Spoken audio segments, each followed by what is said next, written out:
Welcome back to the MVP podcast, the people show where we talk about the most valuable players in the world of sports. My name is B-man. I'm here with Sosa with the sauce, and we are here to talk NBA basketball, bruh. Oh, yeah. You gotta love it, man. Basketball. You gotta love it, man. Playoffs, every single game. There's 4 games on Sauce. Wow. Man's an ODing on basketball, man. I am OD injected in my veins, brother. Give it to me. I want more LeBron James and I want more Giannis. Give me more. Hi, guys, before we get into it, if you like the video, subscribe if you're new, share with your friends. We do appreciate all the love and support. You've exploded our expectations. You guys subscribe in mass. So we appreciate that. Go check out our socials, YouTube, most definitely. Instagram, with like all that stuff. But B-man, I already know what we're going to talk about, but tell me what we're talking about today, man. Basketball. We're talking basketball. We're talking basketball. Yo, let's get into this. Let's just get into this right now, right? All right, so cool. All the first games are over with. So it's only natural that you want to pick apart certain teams and talk about what went well, what went wrong. And I want to start with the current and probably future MVP.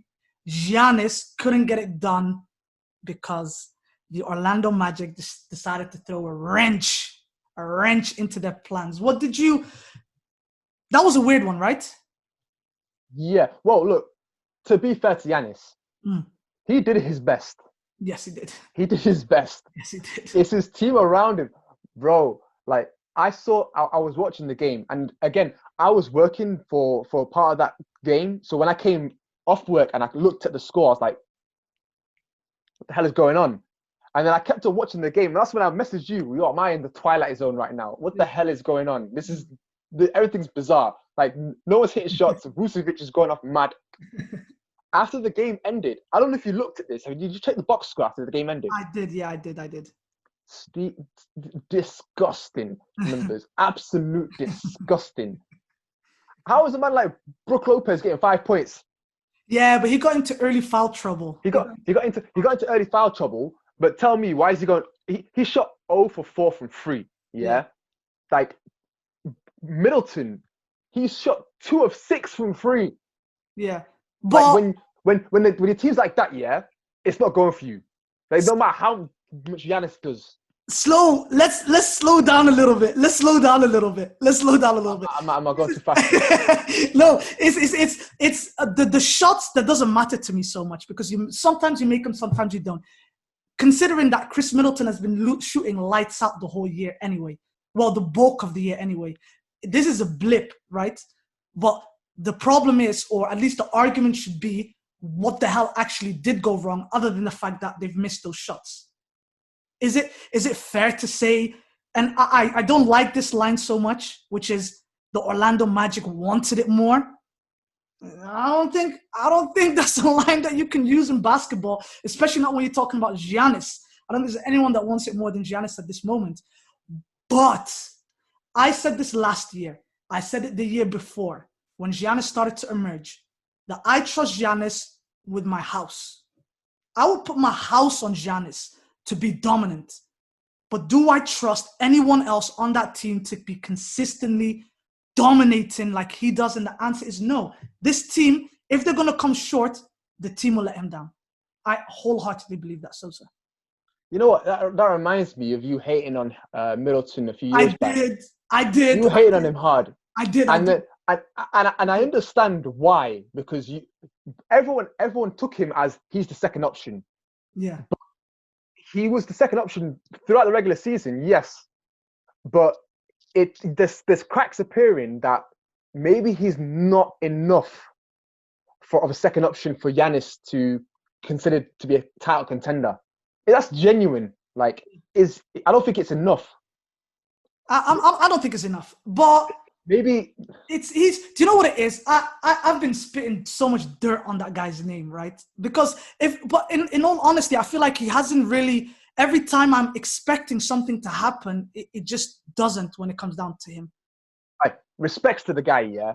He's one of the few guys that's gone from second rounder to G League to an NBA All-Star. So shout out to the guy. 100%. Yeah, nobody does that. You're right. I think what they're missing is someone that, because they got a floor spacer in Middleton. They've got. I mean, I don't know. Like, what could you tell me? What could you add to this team to take them over the top? What do they need? What are they missing? I don't get it. It's a weird one, right? They I think, I don't quote me on this. I think they're the first one to adopt this idea where they say we are going to make sure that you will never ever get a point anywhere near the basket, and if you want a point, you better start shooting some threes. So it's in the stats anyway. And I've heard it so many times. The Milwaukee Bucks are happy with that because, you know, they're happy for you to take the threes, and if you miss them, then they get the rebounds. Blah blah blah blah blah. I think in terms of personnel, I find it really hard to say who else could they have gone for. Let's play out a really simple scenario, right? Let's say he's hybrid between shooting guard and small forward. Would Paul George have been a better option for him? Probably. Who else could you think of that, say, a 3-and-D, two-way type of guy, superstar, like just an all-round type of guy? That's not on, obviously, the Kawhi levels, but maybe just a level below that. I think it's not so much a two-guard or like a guy who shoots. I think they're needing a second ball handler. Yeah. Someone better than Bledsoe. Bledsoe's a decent ball handler, and even George Hill is a decent ball handler. He is, but they need like a guy that's going to be able to consistently get them the points whilst holding the ball, like to give Giannis a break. Yeah. But obviously, enough about the Bucks, yeah, because there's a team that actually dominated, yeah, and that's the Magic. Bro, shout out Vucevic. Yeah. Shout him out. I told you guys. I apologize. And you know what's funny? I feel like I even said Vucevic as well. I said Vucevic could go off.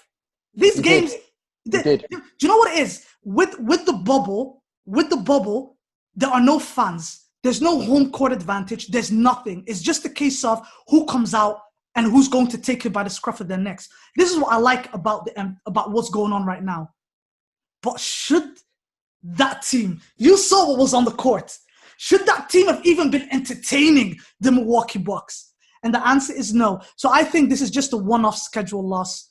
People can look into this whole, well, the Bucks were actually really bad in the bubble, because they were. Even Giannis said this. I think they were 3-6 or something stupid like that. Like, they were really poor in the bubble. But can they hang for 7 games? I don't know. I expect the next 4 games. Now Giannis is angry. The next 4 games is just going to go Milwaukee's way, man. Now there's going to be a sweep from here on out. We're going to get that reverse sweep. Sweep. Let's move on to the next game, though. Another team that lost when they shouldn't have lost, which is the Lakers against the Trailblazers. Oh boy. Again, we could discuss this till the cows come home. The only thing the Lakers did wrong is they didn't make their threes. That's it. That's all it is. There's nothing else to that game. They missed their threes. Was it like 5 out of 32? Oh man, it was disgusting. Listen, yeah, like T said, yo, someone needs to own up to this. I don't know who it was, yeah. Someone said sweep, but I don't know who it was. Yeah. But that person needs to hold their hands up. I don't know if I can't remember if it was me. I can't remember if it was Tarek. I can't remember if it was you. It was none of us. Was it none of us? No, because you said you give him 1 game. And then Tarek said, I will give him 2 games. Yeah. Yeah, so no one actually said sweep. The sweep was the Milwaukee Bucks. That's what you got. Oh, yeah. That's where one of us really messed up. I think that was me for the sweep for the Bucks. No, and Tarek. And Tarek. Because he said the whole sweep. You did. But, fam, you know what?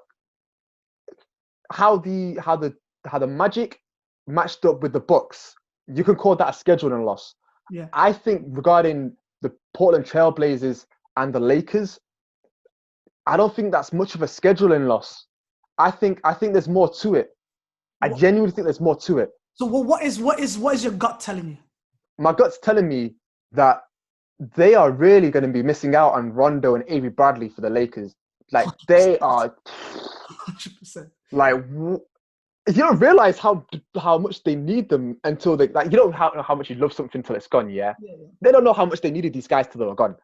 And the fact that they're gone, it's like, all right, bro, who's gonna, like, at least, like, if you're gonna defend, like, there's no defending Dame Lillard, but defend like McCollum and like Gary Trent, and I get some of those guys locked down. Let this guy go for 35, 40. Hold the team down. But there's no one doing that at all. Yeah, they can't guard perimeter. I fear, and I generally do, I fear for the Lakers when they play Houston. If and when they play Houston. Because that is a team that's very perimeter heavy. And the Lakers just do not have enough to throw bodies in the perimeter. But then, do you know what? Look at it from the flip side. Who have they got that can guard LeBron James? No one. Who do they have that can guard AD? No one. So if your two best guys, who are two of arguably the top 5, top 6 players in the league, should Damian Lillard really be a problem? The answer is no. I beg to differ with you, though. I disagree when you say that it's not a schedule loss.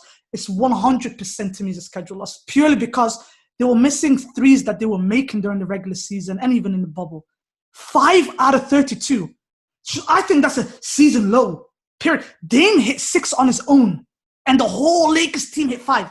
That, to me, how many? They just needed to hit 3 more, bro. Maybe. To kill him off.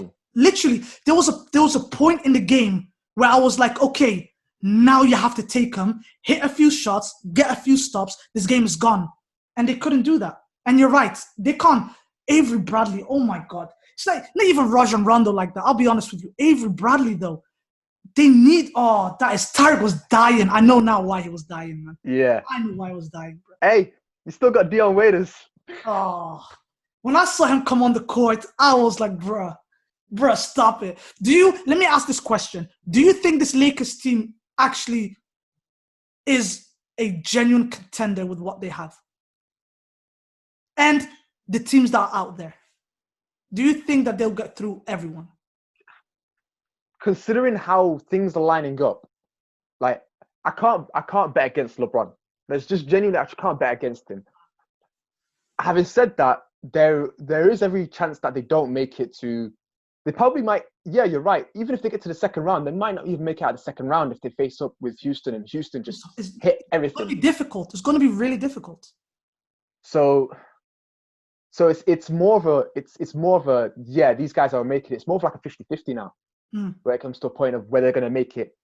Because out of the first round, I can imagine they'll do it, but second round is going to be more daunting. And then if they do match up in the finals with the Clippers, then it's like. But the funny thing is, look, basketball is kind of like boxing, right? The matchups matter. And I think that the Lakers and the Clippers, their strengths are pretty much in the same positions. The difference is that the Clippers have a bench that can then take over and do the exact same madness as the starters. That's what makes the Clippers come all the way up here. But for the Lakers, their weakness is going to be perimeter defense. So now that they're playing a perimeter-heavy team, maybe this is the perfect time for them to set up and get it right for when they actually do play Houston Rockets. Because let's be honest, the Portland Trailblazers are still going to lose. They're not going to win the series. I cannot see it. No way, no how. Yeah. I'll give them maybe one more game. They came to make noise. Yeah, but this is just the perfect platform for the team to get ready for an actual team. Well, not an actual team, but a team that has 2 guards that are just and wing players that are just. Do you get me? This is the perfect balance. That's the thing. This think of it this way. This team, if the Lakers can get through the Lakers can get through the Trailblazers, then that bodes well for them matching up against the Rockets. Because with the Rockets, again, they'll have 2 elite guards. But if you're able to get around Dame and CJ, Russ and Harden, although they are a step above, it's like, okay, we've kind of got an idea of how to manage a two guard heavy system, and then they should be able to find a system or a way of defending that system. So I think it's good prep for the second round if they do make out the first. If they do make out the first. No, they will make it out of this round. They will make it out of this round. Can we just deep it? I had this thought process during the game when I realized how many people in that 2003 draft are actually still relevant. It's just 2. It's Carmelo and it's LeBron. One, One is an average. If you want to say Cal Corver was in that Korver's draft, in it? Yeah. Cal Corver's in the draft. But again, role player, Carmelo, a shadow of his former self, and LeBron is still top 5 in the league. Yo, we really have to appreciate what's going on here. 17 years of pure dominance. Bro, I was sat there thinking, bro, this guy is getting a triple-double. And Carmelo Anthony is stood in a corner, catching and shooting, and maybe a couple of post-ups. Like, look how much LeBron has given to this game, and look where he is now. He's still near the top, bro. That is impressive, bro. Yo, he got a personal best of 21 assists in it. No. That's was it the 16? record. 16. Yeah, he got assists. his personal best is 16. 20 or 21 was the record that Magic set for the playoff. This is the record that Magic set.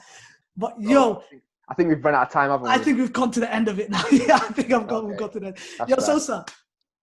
Guys, if you like the video, please like the video. Subscribe if you're new. Share with your friends. We do appreciate all the love and support that you give us.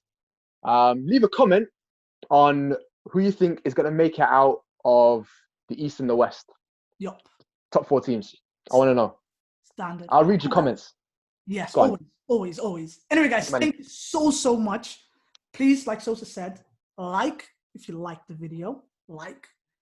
And we'll be back again soon. So, peace. Like. Like.